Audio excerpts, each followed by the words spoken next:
Deixa eu fazer uma pergunta. Vocês trouxeram casaco?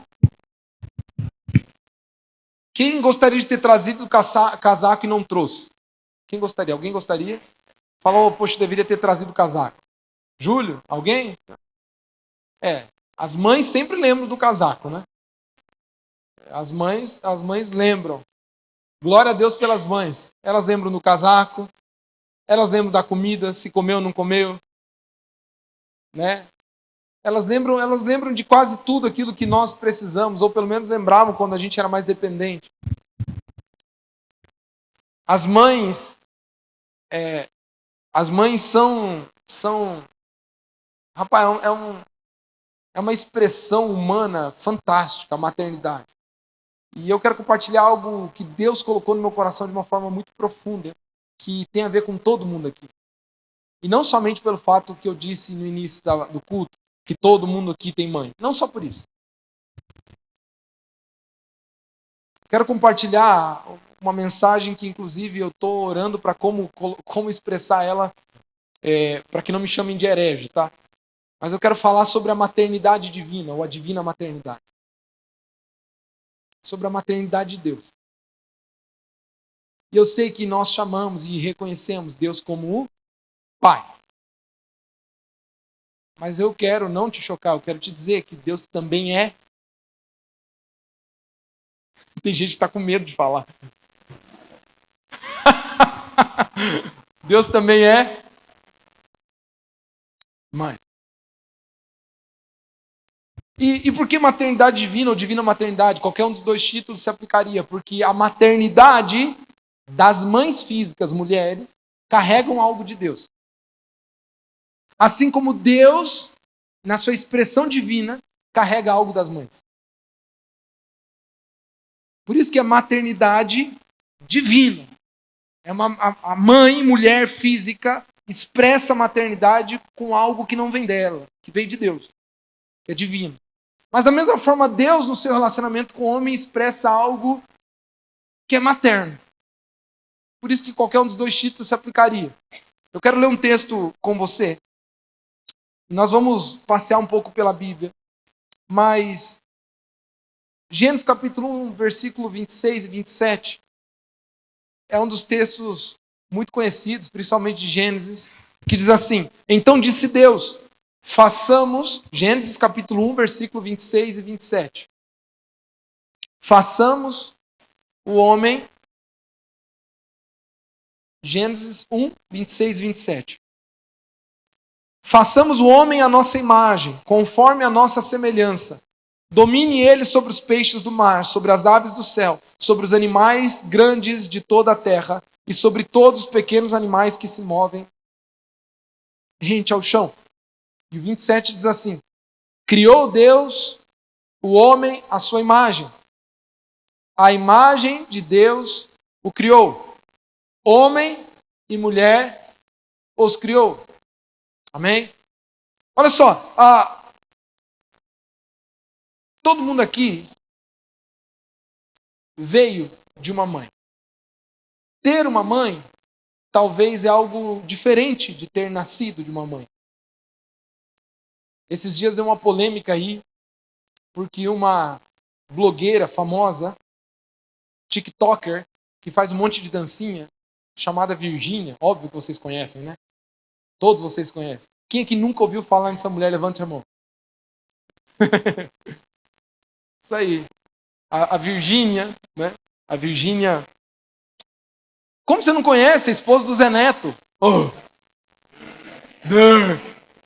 Como é que você não vai saber quem é? É Zé Felipe? Tá sabendo, hein, Marta? Te peguei, hein? Só nos TikTok, né? Peguei, foi de propósito que eu errei o nome, só para ver se estava por dentro. Filho do Leonardo ou do Leandro? É Leonardo? Quem conhece o Leonardo aí? Ah, aumentou, né? Aumentou. Grandes coisas. Ela é TikToker, ela é empresária, ela é blogueira e tudo mais, enfim, influencer. E o Evaristo Costa, âncora do jornal Hoje, da Globo, fez uma piada, né, de humor, porque parece que a babá que cuidava da filha, filho, não sei, posso errar aqui na história, mas vocês vão entender. A babá foi mais, né, obrigado, a filha da Virgínia queria mais a babá do que ela mesma, né? A bebê, filha ou filho, não sei, mas parece que numa cena lá queria a babá e não queria ela. E a Virgínia riu, olha, minha filha, meu filho, não sei, tá querendo mais a babá do que a mim, sabe? E aí o Evaristo fez um comentário, mãe é quem cria, né? E aí pronto, a internet parou, né, para discutir isso, né? Coitada das mães batalhadoras, lutadoras, não é só porque ela tem dinheiro, que aquilo não é trabalho, as danças dela é trabalho, não sei o que ela é trabalho, ela está trabalhando, ela precisa de ajuda para que alguém, se fosse uma pobre, sabe, deixando o filho não semeia, ninguém brigaria, ninguém... Aí foi uma briga, aí o Evaristo pede desculpa e se retrata, e você já ouviu essa frase, né? Mãe é quem cria, né? E eu sei que tudo isso é muito complexo, e óbvio, cada um de vocês vem de realidades muito diferentes. Talvez alguns aqui tiveram mães presentes, ativas, intencionais, e que deram o seu melhor. Talvez outros não tanto. Talvez outros aqui não tenham essa experiência. Vieram de mães que fizeram o seu melhor, mas que talvez se distanciou um pouco do que deveria ter sido. Talvez falharam, mães que tropeçaram, mães que não fizeram, talvez como você julga hoje que deveria ter sido. Claro que são outras realidades, talvez outros contextos, talvez elas tiveram outras experiências, tiveram outros aprendizados. O ponto aqui não é se tua mãe foi boa ou não, não é sobre isso. Mas eu quero te convidar a refletir sobre a maternidade e o que ela carrega. Eu sei que tem muitas mães que falham. Inclusive, hoje existem diagnósticos de patologias aplicados somente para mães. Inclusive, algo que tem crescido muito é a mãe narcisista. Vocês já ouviram falar sobre isso? Né? Que é um fenômeno muito comum, especialmente aos nossos tempos. Apesar de isso ser já antigo, mas parece que os nossos tempos potencializam isso. Que são mães que olham para os filhos com algum ar de competição e parece que competem com os filhos, desagradam os filhos, querem dominar e governar a vida dos filhos, querem manipular, fazem dos seus filhos um troféu próprio, querem governar, dominar, são intrometidas, são controladoras. E isso é um fenômeno muito comum que tem em seu vida. Então você pode dizer, não, minha mãe é tóxica. Inclusive, quando você usa a palavra tóxica, já me dá uma giriza, já, sabe? Porque isso pode significar tanta coisa. É um dos termos da modernidade que, tipo, não diz nada, sabe? Não quer dizer exatamente nada. E eu sei que você pode ter os seus julgamentos, mas eu posso ser sincero, agora eu vou falar a minha opinião. É a opinião mesmo. É exceção da exceção. Da exceção. Uma mãe que queira falhar como mãe. Que intencionalmente, não, talvez algum problema patológico, algum problema inclusive mental, mas eu realmente não consigo. Eu sei que nós hoje nos tornamos muito julgadores. A gente começa a ler meia dúzia de blog, agora tem teoria para tudo, sabe como é que é uma mãe perfeita. Aí você olha para tua mãe e fala, minha mãe.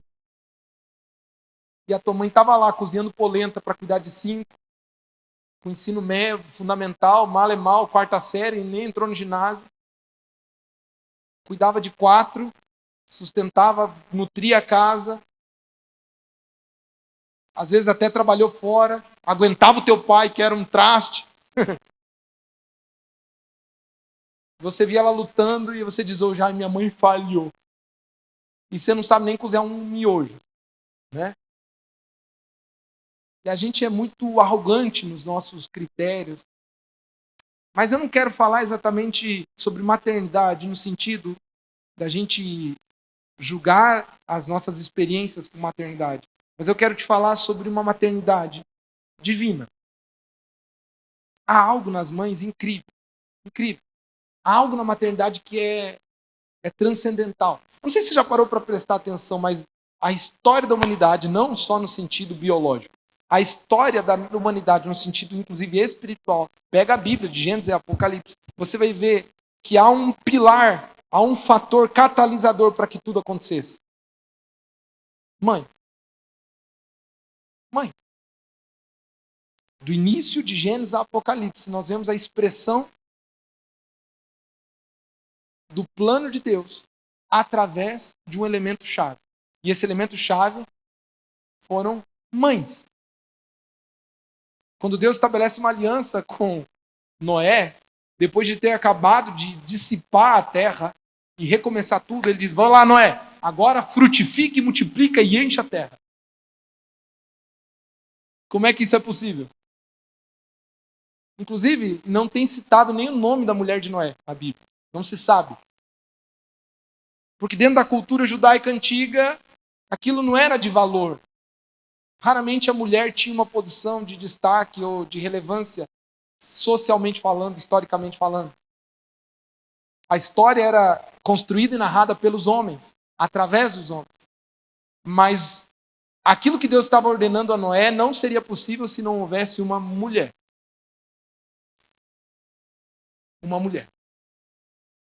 Quando Deus chega para Abraão e diz: Abraão, depois de Noé, já passaram alguns anos, diz: Abraão, agora que a humanidade cresceu um pouco mais, eu quero perpetuar o meu plano que eu já estabeleci lá com Adão e Eva e que eu já sei. Mas precisa começar através de uma nação. Eu preciso de uma nação que vai ser um modelo de nação, um modelo de povo, onde eu vou manifestar nela, e ela será o meu povo, eu serei o seu Deus, e a partir daí nós construiremos uma história e eu revelarei o Messias através dessa nação. E essa nação vai começar através de você, Abraão. Você terá um filho. Como é que Abraão vai ter filho? Se não for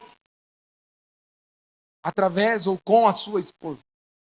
Tanto é que em uma dessas promessas, em um desses encontros de Deus com Abraão, a Bíblia diz que Sara riu, porque ela estava velha, Abraão era velho, eles não tinham filhos, já tinham passado da idade. Porque a promessa precisava, toda a complexidade da promessa, toda essa novela que é a vida de Abraão, de Gênesis 12 em diante, tudo dependia de Sara engravidar. Você percebe o poder disso? Todo o plano de Deus para a humanidade estava condicionado ao ventre de uma mulher. Você está me acompanhando? Tudo que Deus planejou para a humanidade dependia de uma mulher. E eu poderia aqui relatar a Bíblia inteira e destacar como Deus e a maternidade estão totalmente ligados. Mas nós chegamos talvez ao ápice, como o próprio apóstolo Paulo diz, na plenitude dos tempos, quando realmente Deus expressa o seu amor através de enviar o seu próprio Filho à Terra para perpetuar e consolidar o plano eterno de Deus. E quando ele decide que chegou o tempo, chegou a hora, Deus escolhe uma jovem chamada Maria para ser o quê? Mãe do Salvador. E mais uma vez, todo o projeto eterno de Deus estava no ventre de uma mulher.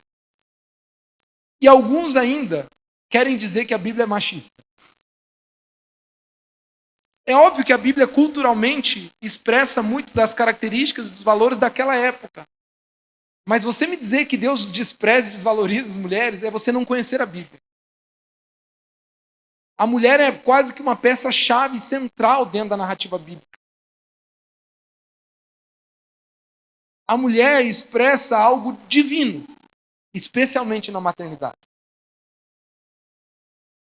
Existem 3 características maternas que elas marcam o que é realmente ser mãe de verdade. Inclusive, se você é mãe, é isso que importa, só isso. Todo o resto não é papel teu.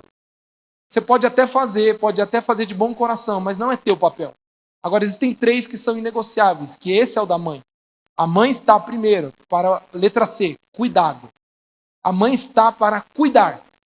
Cuidar principalmente, fisicamente, biologicamente. Olha para a natureza das coisas, meu irmão. O que é a vinda de um ser humano ao mundo? A vinda do ser humano ao mundo é a coisa mais linda e ao mesmo tempo maluca. Só para quem passou por isso. Só para que os casais que passaram por isso sabem quão louco é um perpério, quão doido é um pós-gestação, aquele bebê entrando no seio familiar, aquela loucura de ter que lidar com um negócio novo, sabe? Que você não sabe como é que funciona. Eu lembro, até hoje, o meu sentimento. Eu já contei isso, não sei se já contei aqui para vocês, mas eu lembro quando a Cel nasceu, foi um susto para nós.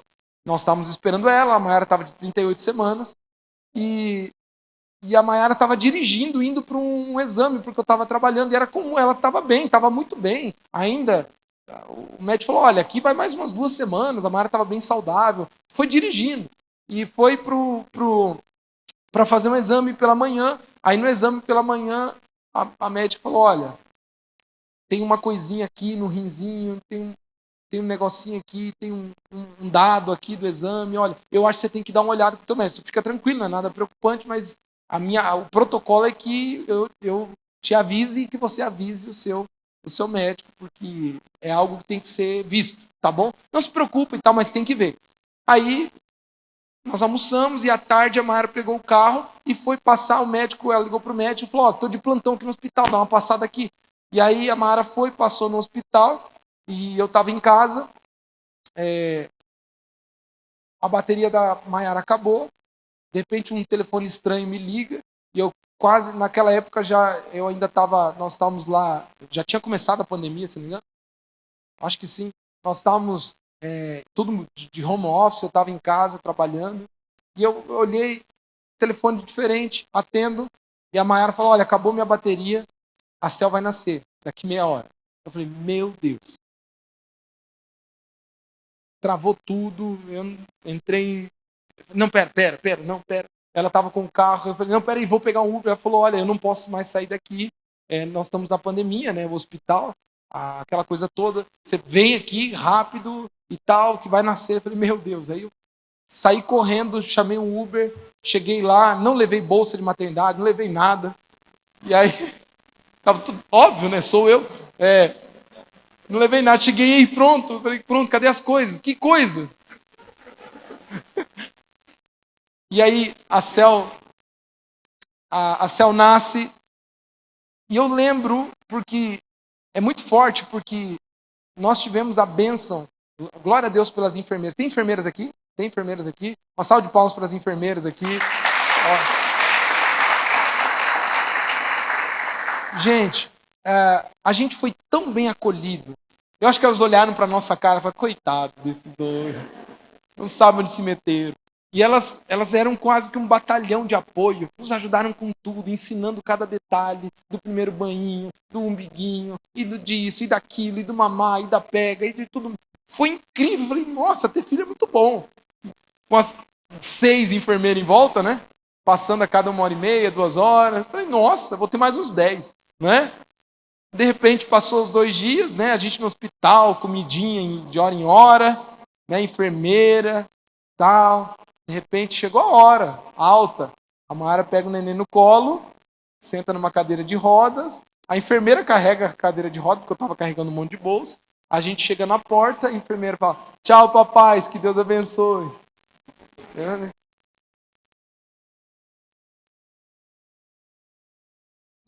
Eu já estava arranjando um lugar, né, no carro para a enfermeira, ver se ela acompanhava a gente. Naquela hora bateu um desespero e uma consciência.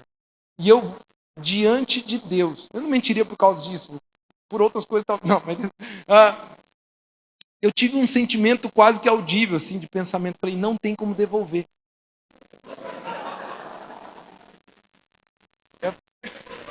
Eu, eu pensei isso, diante de Deus, eu falei, não dá para devolver esse negócio.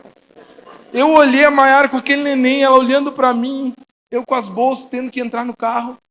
Falei, não dá para devolver. Não dá para, não gostei, chora demais. Não tem como. E esse sentimento foi o primeiro que eu tive.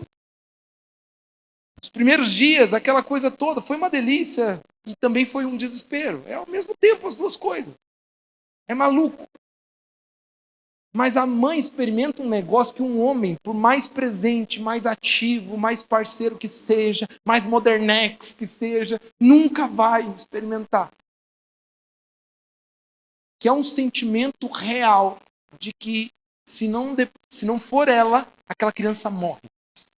Por isso que ela acorda de noite e fala, será que tá respirando? Será que comeu? Será que engasgou? Será que não engasgou? Porque ela sabe que algo nasce de uma mãe em uma mulher na maternidade, que é cuidar. Cuidar. Cuidar no sentido de zelo. Cuidar no sentido de depender. Aquilo depende de mim. Se eu não olhar, se eu não sentir, se eu não perceber, se eu não monitorar, morre.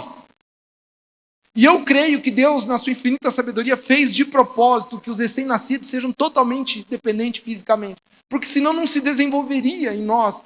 Em 2 horas nós já deixaríamos um bebê de canto. Só que não tem como deixar um bebê de canto. Por vários dias, por vários meses e por vários anos, uma mãe, ela é habituada a pensar, a olhar, a sentir, a cuidar, com detalhe, cada respirar, quantas garfadas deu, se comeu ou não comeu, onde está. Ontem eu encontrei uma mulher, e eu estava com as 2 crianças, que a Mara, andando por aí, a volta e meia eu estou com as 2 e tal, todo mundo olha para mim, já faz 2 perguntas acostumadas. Qual é o tempo de diferença? Principalmente quem é mãe. Eu falo 1 ano e 4 meses. Né? Fazem isso. E aí uma mulher falou algo sábio, que tocou meu coração ontem. Ela falou, essa idade é boa. Essa idade é muito boa. Eu falei, é? Eu não vejo a hora que vira adolescente e vai embora, sei lá. É. Aí ela disse, sabe o que é essa idade boa? Porque nessa idade você sabe onde eles estão.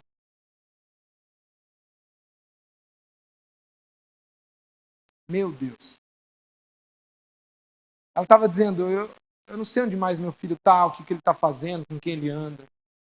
Só que eu ainda sou mãe, e meu coração se parte.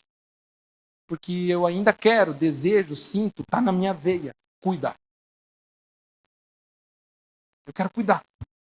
Você, filho insolente, que acha que sua mãe é metida, ela só simplesmente não consegue fugir de algo que foi plantado, que é divino no seu coração. Que é cuidar. Eu sei que tua mãe não tem jeito de falar, às vezes ela tropeça com as palavras, às vezes ela se mete mesmo. Mas ela simplesmente está fazendo o melhor que ela pode para fazer algo que é dela. Cuidar. É como se uma partezinha da imagem de Deus fosse plantada nela. Que se revela através do cuidado. E vem uma segunda expressão da maternidade, que é o afeto.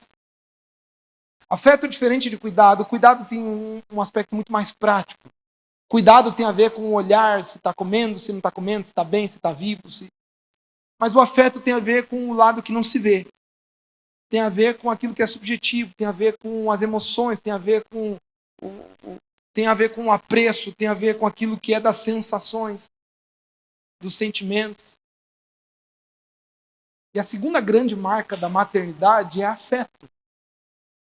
A mãe sente e troca sentimentos que ninguém nunca trocará com aquele ser humano. É único dela. Inclusive, é da mãe a maior responsabilidade de desenvolvimento afetivo na construção da família. O pai tem papéis muito claros, fundamentais na construção de um filho. Proteção, provisão e propósito. A proteção dá um sentido de cuidado também, mas muito mais superior, de autoconfiança e de segurança. Por isso que o pai é tão importante. Porque um ser humano com um pai cresce confiante de que ele é guardado, que ele pode caminhar, de que ele está guardado e protegido.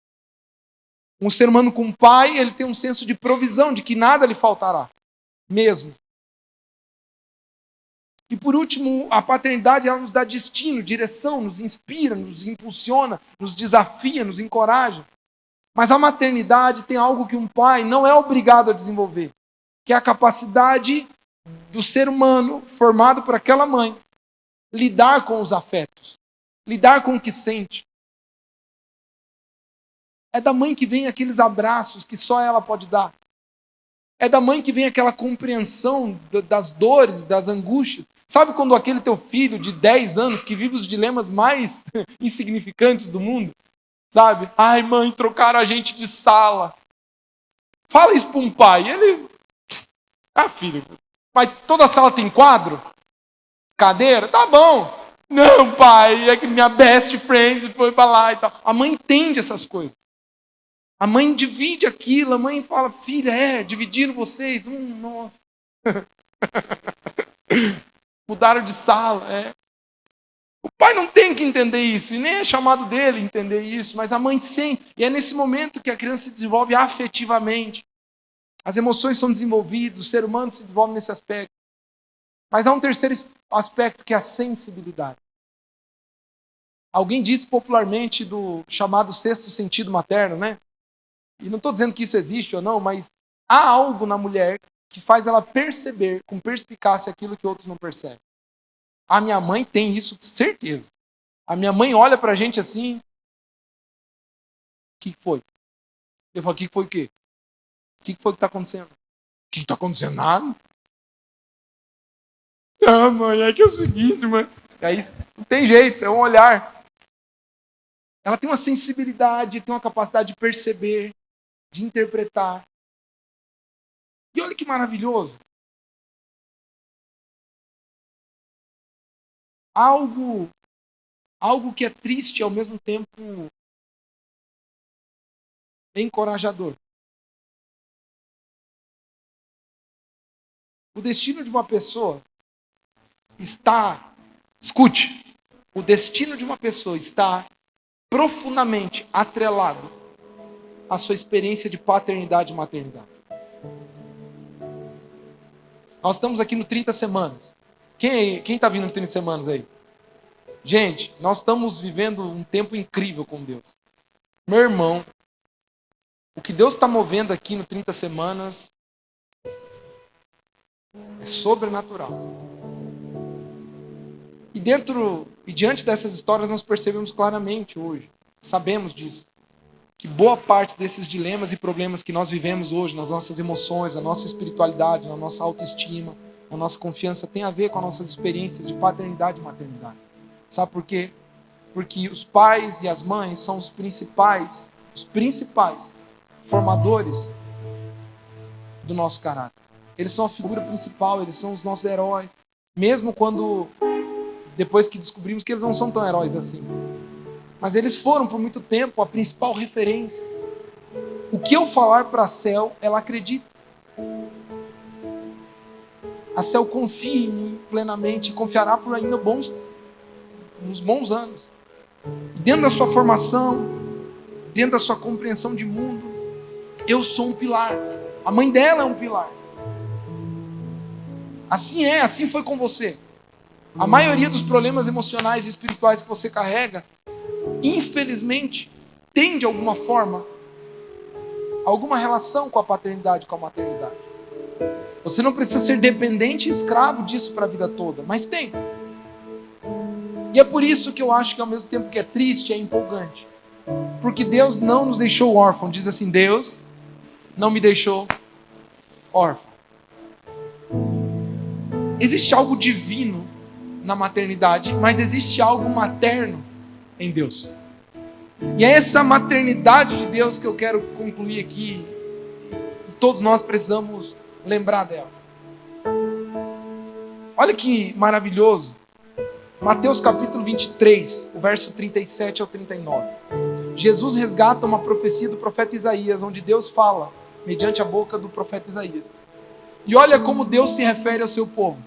Mateus 23, do 37 ao 39. Olha o que Jesus disse. Jerusalém, Jerusalém. É Deus falando. Você que mata os profetas e apedreja os que lhe são enviados. Quantas vezes eu quis reunir os seus filhos, como a galinha reúne os seus pintinhos, debaixo das suas asas, mas vocês não quiseram.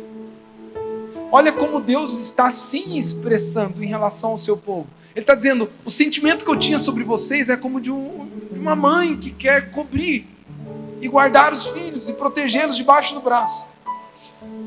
Esse sentimento materno que eu tenho por vocês, ó Israel, é isso que eu queria com você. Eu queria te cuidar, eu queria te proteger. Eu não estou querendo me meter, eu quero te cuidar. não estou querendo invadir tua liberdade, é que eu quero te proteger. É isso que eu sinto, é Deus dizendo, é assim que eu lido com você, ser humano. Eu não consigo olhar para você e não ligar para você. Eu não consigo ver você, ver que é 3 horas da manhã, como todas as mães, e dormir tranquilo, sabendo que você está na rua. Eu não consigo dormir tranquilo. Eu não consigo saber que você pegou um carro numa estrada e foi viajar, e não me importar com quem vai dirigir. Porque é isso que eu sou. É isso que Deus está dizendo. É assim que eu lido com você, povo meu. Eu me importo de uma forma que eu nem gostaria, nem queria me importar, mas é que há algo de materno em mim. Eu queria ter vocês aqui debaixo, igual uma galinha que cobre os seus pintinhos. É lindo isso, não é? Mas não para por aí. Olha o salmista se expressando em Salmo 131, no verso 2 e 3. Salmo 131. O salmista expressando a sua experiência própria com Deus. E olha o que o salmista diz: assim como a criança desmamada fica quieta nos braços da mãe, assim eu estou satisfeito. Agora as mães vão entender o que o salmista diz, só mães entenderão. Assim como uma criança desmamada acabou de tomar do leitinho, está com o buchinho cheio, assim eu estou satisfeito e tranquilo, e o meu coração está calmo dentro de mim. Povo de Israel, ponha a sua esperança em Deus, o Senhor, agora e sempre.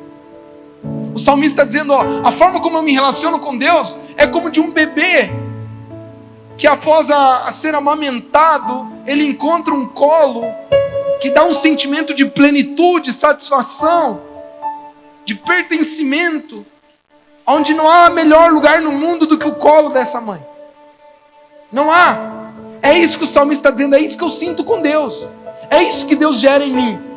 O meu relacionamento com Deus gera um tipo de relação que não há lugar no mundo que dê mais satisfação do que a sua presença. Meu irmão, eu quero que você entenda uma coisa sobre o teu relacionamento com Deus. A tua ansiedade, a tua insegurança, esse teu medo. Se você descobrisse a presença de Deus. Se você descobrisse esse lugar que não é físico, é um lugar no coração chamado coração de Deus, presença de Deus. Se você descobrisse o que é descansar no colo de Deus. E não é um lugar físico.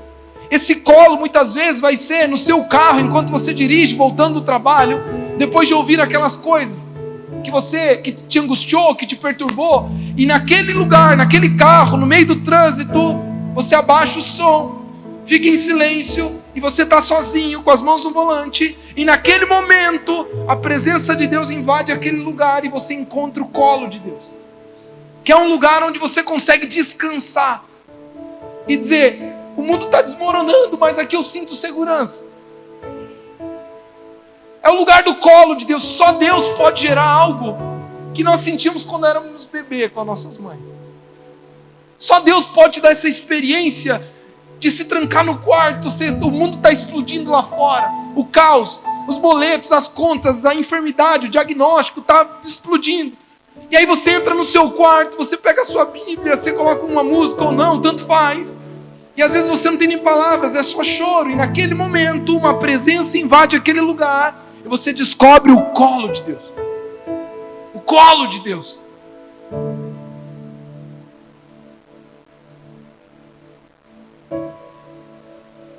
O salmista está dizendo, é isso que eu sinto. É assim que Deus se manifesta e se expressa. Como uma mãe. Mas olha que lindo, não para por aqui. Isaías 49:15. Esses dias eu vi uma notícia.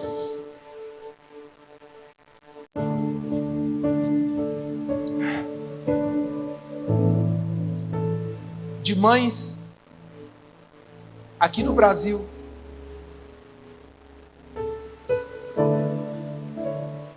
que estão vendendo seus filhos.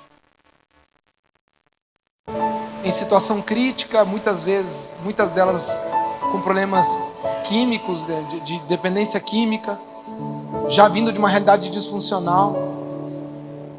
Alguns homens malignos, máfias de tráfico de pessoas, encontram essas pessoas em vulnerabilidade, oferecem dinheiro e essas mulheres vendem os filhos. São mães. São. Olha o que diz Isaías capítulo 49, 15. Será que uma mãe pode esquecer o seu bebê? Que ainda mama e não ter compaixão pelo que gerou? Será que pode? Deus está fazendo uma pergunta retórica. Pode. Assim é o ser humano.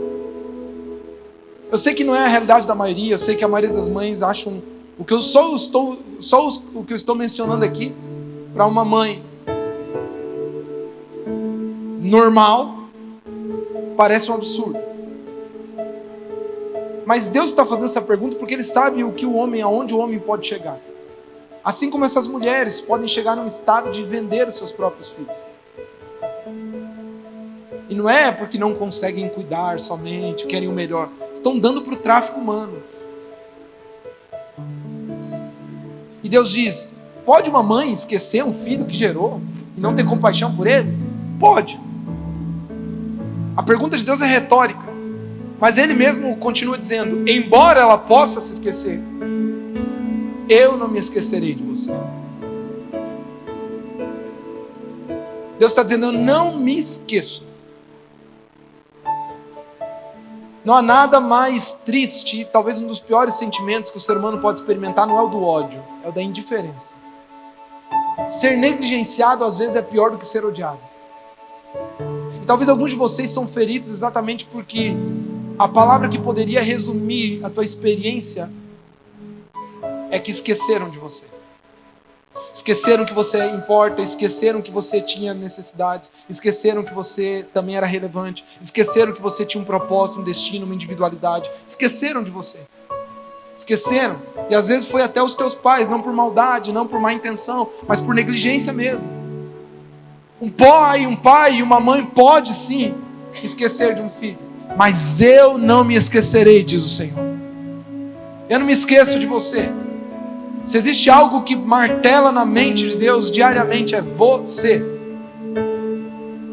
Aquilo que Ele planejou para a sua vida, aquilo que Ele presenteou para você, aquilo que Ele deseja para a sua vida.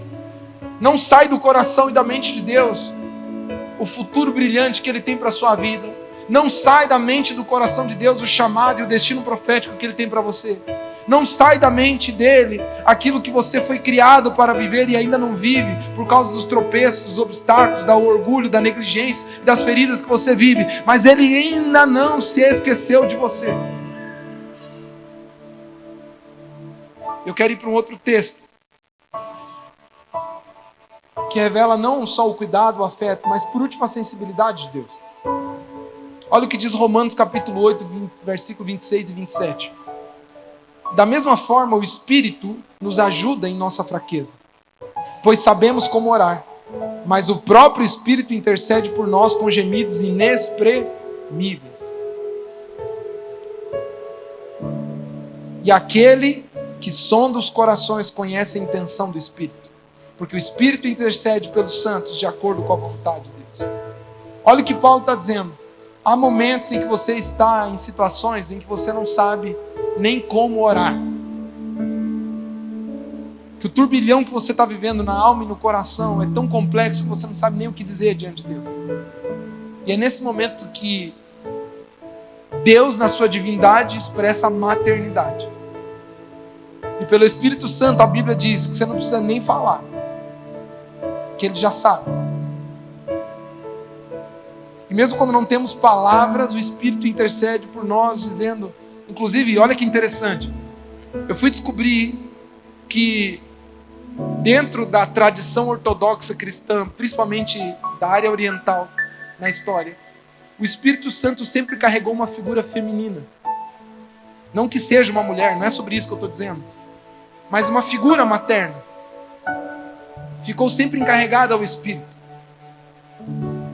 E a Bíblia diz que o Espírito intercede quando não sabemos o que dizer e expressar.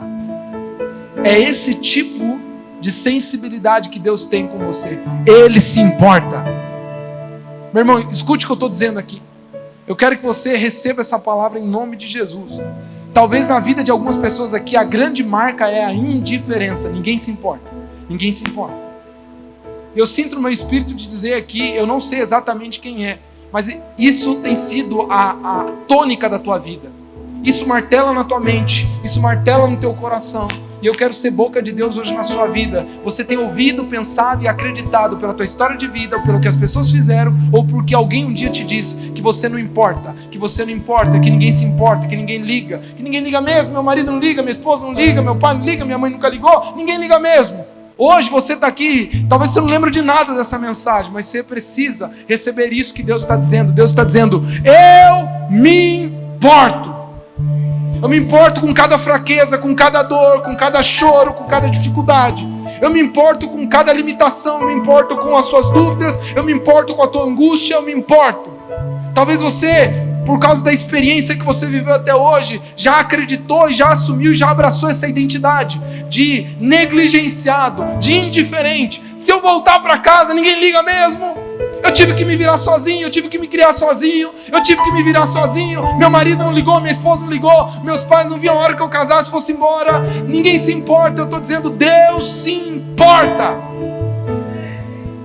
Esse jugo espiritual precisa ser quebrado na sua vida. Há um Deus que olha por você do dia em que você nasceu. Salmo 139 diz: eu entriteci, eu formei você no ventre da sua mãe. Você não estava oculto aos meus olhos. Cada dia dos seus dias foram planejados. Eu estava lá, eu estava no dia em que foi concebido, no dia em que foi gerado. Cada infância, cada tropeço, cada negligência, cada erro, cada pecado, cada angústia, eu chorei com você, eu lamentei por você, eu ri nos momentos alegres, eu estava lá. Eu me importo, Deus está dizendo, eu me importo. Eu me importei ontem, eu me importei hoje, eu me importo hoje e continuarei me importando, mesmo que você vire as costas para Ele, mesmo que você não ligue para Ele, mesmo que você seja um filho rebelde e diga: ah, pai, sai fora, você não me entende, você não sabe o que passa comigo. Assim como nós, adolescentes, fizemos com nossos pais, Deus continua olhando para você. Eu me importo, eu me importo, eu me importo e não te largo.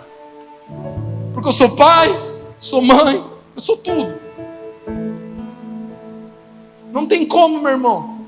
Não tem mãe que descanse em paz, não sabendo onde seu filho está. Deus se importa. Mas essa mensagem não é só para você como filho. Mães, escutem. Quantas de vocês já sofreram falando: meu Deus, o que será da minha família? O que será dos meus filhos? Tem uma das histórias mais lindas da Bíblia. Agar era escrava de Abraão. Abraão quis dar um jeitinho na história. E ele falou: Deus disse que eu teria um filho. O filho não vem, Sara não engravida. Eu acho que eu vou ter um filho, mas não precisa ser com Sara, vai ser com outra. Ele pega a sua escrava, engravida a escrava, querendo ajudar a Deus. Deus diz: não é por ela. Filho da promessa é com Sara. E agora está lá aquela escrava com o filho do seu senhor. Sara enciumada porque ela não tem filho, e a escrava tem. Isaac nasce. Agora Sara está autoconfiante e diz: agora eu tenho meu filho. Abraão, manda essa mulher embora, e esse moleque, porque ele não dividirá a sua herança com o meu filho. Abraão fica naquela posição de banana, não sabe o que fazer. Deus já sabe que Abraão não ia ter posicionamento mesmo, se intervém e diz: Abraão, fica tranquilo, pode mandar Agar embora, pode mandar ela embora. Pode mandar ela e o seu filho embora. Abraão coloca uma garrafona de água de couro lá da época, água e pão, e manda a mulher para o deserto.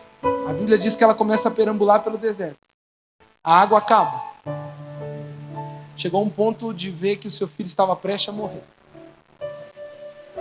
E como uma mãe que não sabe o que fazer no momento de desespero, ela coloca o seu filho num arbusto e se distancia para não vê-lo morrer. Só uma mãe sabe o que é isso. Eu estou contando isso para vocês, mas eu não tenho noção do que isso significa. Eu não sei o que é esse sentimento. E talvez existem mães aqui que pensam: o que será da minha família? O que será dos meus filhos? Quando Deus disse para Abraão: Abraão, pode, deixa Agar. Não é porque ele não ligava, era exatamente porque ele ligava. Deus vem e diz: Agar, fica tranquilo. Abraão ou Sara pode ter rejeitado vocês, e Abraão pode ter sido um fraco, mas eu não me esqueço de vocês. Esse menino tem um futuro, um destino e algo que eu terei para a vida dele. E dele também virão nações, e ele será forte, guerreiro e forte. E você não ficará desamparado, porque eu não cuido só de filhos, eu cuido de mães. Deus é um Deus de família, meu irmão. Deus está cuidando da sua. Deus está cuidando dos seus filhos. Deus está cuidando do seu coração. Deus está cuidando de você. Deus não está negligente. Deus se importa. Mas o que será da minha família, da minha filha, dos meus... Deus se importa. E Ele está cuidando de cada um de nós.